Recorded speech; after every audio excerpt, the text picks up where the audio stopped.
ಮಹಾರಾಷ್ಟ್ರದ ಪಶ್ಚಿಮ ಘಟ್ಟ ಪ್ರದೇಶದಲ್ಲಿ ತೀವ್ರವಾಗಿ ಮಳೆಯಾಗ್ತಾ ಇರೋದ್ರಿಂದಾಗಿ ಕರ್ನಾಟಕದ ಕೃಷ್ಣಾ ನದಿಗೆ ಭಾರಿ ಪ್ರಮಾಣದಲ್ಲಿ ನೀರು ಹರಿದು ಬರ್ತಾ ಇದೆ. 4 ದಿನಗಳ ಹಿಂದೆ ಬತ್ತಿ ಹೋಗಿತ್ತು ಕೃಷ್ಣಾ ನದಿ. ಆದರೆ ಕೃಷ್ಣಾ ನದಿಗೆ ಈಗ ಜೀವಕಳೆ ಬಂದಂತಾಗಿದೆ. ಚಿಕ್ಕೋಡಿ ವ್ಯಾಪ್ತಿಯಲ್ಲಿ 8 ಕೆಳಹಂತದ ಸೇತುವೆಗಳು ಮುಳುಗಡೆಯಾಗಿದೆ. ಕ್ಷಣ ಕ್ಷಣಕ್ಕೂ ಕೃಷ್ಣಾ ನದಿಯಲ್ಲಿ ನೀರಿನ ಪ್ರಮಾಣ ಏರಿಕೆಯಾಗ್ತಾ ಇದೆ. ಹೀಗಾಗಿ ಯಾರೂ ಕೂಡ ನದಿ ಪಾತ್ರಕ್ಕೆ ಹೋಗಬಾರದು. ನದಿ ನೀರಿಗೆ ಯಾರೂ ಇಳಿಯದಂತೆ ಜಿಲ್ಲಾಡಳಿತ ಕಟ್ಟೆಚ್ಚರ ಕೂಡ ಕೊಟ್ಟಿದೆ. ಈಗ ಜಿಲ್ಲಾಡಳಿತ ಎಚ್ಚರಿಕೆಗೂ ಕೂಡ ಕ್ಯಾರೆ ಎನ್ನದೆ ನದಿ ಪಾತ್ರದ ಜನ ಕೆಲವರು ಉದ್ದಟತನವನ್ನ ಮೆರಿತಾ ಇದ್ದಾರೆ. ಮತ್ತೊಂದು ಕಡೆ ಕಲ್ಲೋಳ ಯಡೂರ ಸೇತುವೆ ಬಳಿಯಲ್ಲಿ ಭಾರಿ ನಿರ್ಲಕ್ಷ್ಯ ಕಂಡು ಬಂದಿದೆ. ನೋಡಿ, ಇದು ಪ್ರತಿ ವರ್ಷವೂ ಕೂಡ ಇರುವಂಥದ್ದೇ. ಎಲ್ಲೆಲ್ಲಿ ಈ ಸೇತುವೆಗಳು ಮುಳುಗಡೆ ಆಗುತ್ತೆ, ಯಾವ್ಯಾವ ಭಾಗದಲ್ಲಿ ಜನ ನೀರಿಗೆ ಹೋಗುವಂತಹ ಅವಕಾಶಗಳು ಇರುತ್ತೆ, ಅಲ್ಲಿ ಮಫ್ತಿಯಲ್ಲಿ ಪೊಲೀಸ್ ಅಧಿಕಾರಿಗಳು ಹೋಗಬೇಕು. ಕಳೆದ ಬಾರಿ ಹಲವಾರು ಸಾವು ನೋವುಗಳು ಸಂಭವಿಸಿದ ನಂತರ ಆ ಒಂದು ನದಿ ಪಾತ್ರಕ್ಕೆ ಅಥವಾ ಸೇತುವೆ ಭಾಗದ ಒಂದು ಪ್ರದೇಶಗಳಿಗೆ ಪೊಲೀಸ್ ಅಧಿಕಾರಿಗಳು ಹೋಗೋದಕ್ಕೆ ಅಂತ ಮುಂದಾಗಿದ್ದರು. ಈಗಲೂ ಕೂಡ ಮುನ್ನೆಚ್ಚರಿಕೆ ಕ್ರಮವನ್ನು ಅವರು ಕೂಡ ಕೈಗೊಳ್ಳಬೇಕಾಗತ್ತೆ.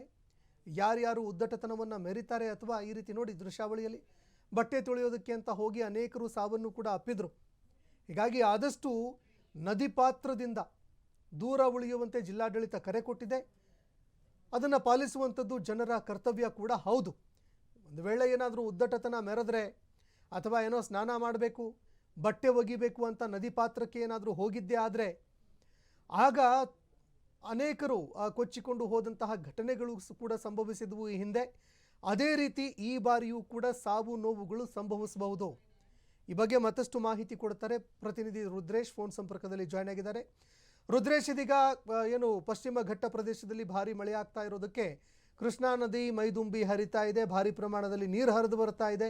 ನದಿ ಪಾತ್ರದಲ್ಲಿ ಯಾವೆಲ್ಲ ರೀತಿ ಕಟ್ಟೆಚ್ಚರ ವಹಿಸಿದ್ದಾರೆ ಅಧಿಕಾರಿಗಳು, ಯಾವ ರೀತಿ ಒಂದು ಪರಿಸ್ಥಿತಿ ಎದುರಾಗಿದೆ ಅಂತ? ಸಂತೋಷ್, ಏನಂದ್ರೆ ಮಹಾರಾಷ್ಟ್ರ ಪಶ್ಚಿಮ ಘಟ್ಟದಲ್ಲಿ ಬಹಳಷ್ಟು ಪ್ರಮಾಣದ ಮಳೆ ಆಗ್ತಾ ಇದೆ. ಇದರಿಂದ ಚಿಕ್ಕೋಡಿ ವಿಭಾಗದ ಕೆಳ ಹಂತದ 8 ಸೇತುವೆಗಳು ಸಂಪೂರ್ಣವಾಗಿ ಬಂಧವಾಗಿದೆ. ಅಲ್ಲದೆ ಒಂದೇ ದಿನಕ್ಕೆ 80,000 ಕ್ಯೂಸೆಕ್ ನೀರನ್ನು ಕೃಷ್ಣಾ ನದಿಗೆ ಹರಿಬಿಡಲಾಗಿದೆ. ಅಲ್ಲದೆ ಜಿಲ್ಲಾಡಳಿತದಿಂದ ಸಕಲ ಸಿದ್ಧತೆಗಳನ್ನು ಮಾಡಿಕೊಂಡಿದ್ದಾರೆ.